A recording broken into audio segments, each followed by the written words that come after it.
Fans, thank you once again for coming through, much appreciated. Remember, hit that subscribe button if you are new to the channel. A guy fights December 2nd, so it's this Saturday or Sunday morning for many of us.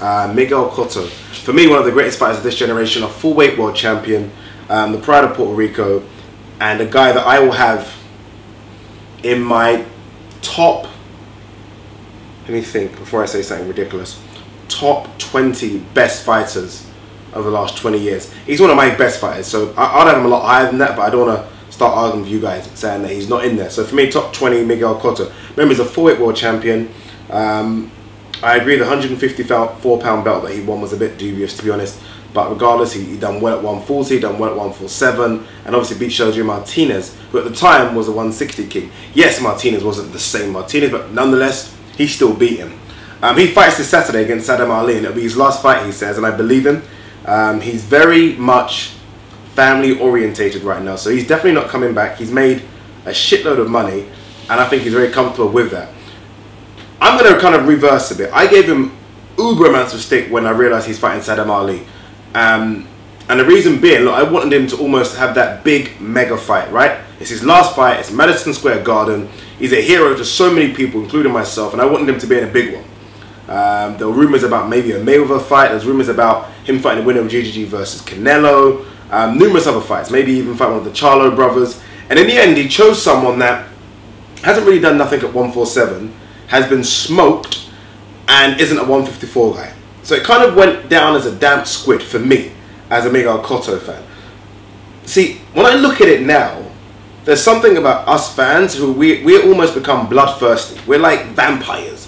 We want to see these fighters go in there and wreck themselves for our adoration. We want to be in there like, you know, screaming down them like they're gladiators. And sometimes, with these fighters, we forget they do have lives. They do have families, they do have kids. They don't have to necessarily please us anymore. Miguel Cotto ticks that box for me. He's a fighter that, for years, has given us those great nights. He's given us... Miguel Cotto, I think, went 35-0. Throughout his career. Then obviously he faced Margarita and then got defeated, and then he had big fights. Mosley was a fantastic fight. Zab Judah was a fantastic fight. The Margarita fight, even in the loss, was a fantastic fight. Pacquiao was a great fight. Mayweather was one of his best performances, and he's had numerous others as well. How many times does he have to go to the world to please us, right? He left a statement, and he said in his statement, I don't necessarily care about what the fans think anymore. I do this now for my family. I do this for my family. All I want to do is be safe. I've missed so many of my kids' birthdays. I've missed anniversaries. Missed numerous things. Graduations, blah, blah, blah, blah, blah. And I think we as fans forget that. We as fans forget the other side to it. And I'm almost happy that he isn't fighting a big puncher. I'm almost happy that he isn't going to go out on his shield. I'm almost happy that he can walk away with all his faculties in place and live a bright life with his family. Because sometimes we see the other side of boxing when it doesn't happen, right? We've seen it. Roy Jones Jr. keeps on fighting now, and there's no way Roy Jones Jr. doesn't have brain issues. There's no way. James Turner, the same thing. Shane Mosley slurring his words. Numerous guys bankrupt.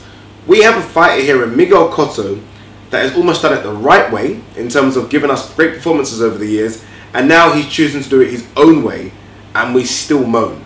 Well, I'm out of that moaning thing anymore. I'm not moaning anymore. Miguel Cotto, you deserve to do whatever the hell you want to do, and I will applaud you no matter what, because for years you've made me stand up screaming and shouting at the TV because you have entertained me to the max. So you deserve to fight Saddam Ali. I'm no longer going to moan, Miguel Cotto. In fact, I'm going to tweet you and say, you know what, Miguel Cotto, I'm wrong, you're right.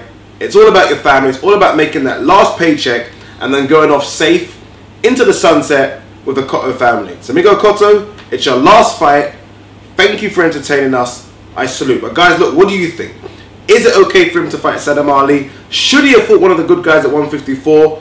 Or does he get a pass for being Miguel Cotto? I give him a pass. Let me know what you think. Leave a comment below. And I promise you, I know I say this all the time, I promise you, I will respond to nearly every single comment. But don't leave those really long ass comments, please. Just a couple of short sentences. Some of you guys leave comments that long, and it's difficult. Short sentences, and I will get back to it, I promise. But guys, let me know what your thoughts are. Peace.